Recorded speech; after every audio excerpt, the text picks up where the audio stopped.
Aalis tayo today and dahil mainit gamitin natin tong si ating LPLS na sunscreen. Ayan, ipapakita ko sa inyo kung gaano kaganda si ating LPLS na sunscreen.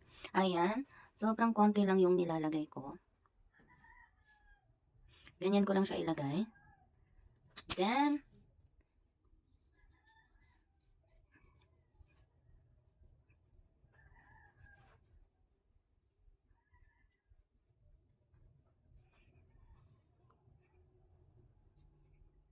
eto yung nalagyan ko na. And eto naman yung hindi.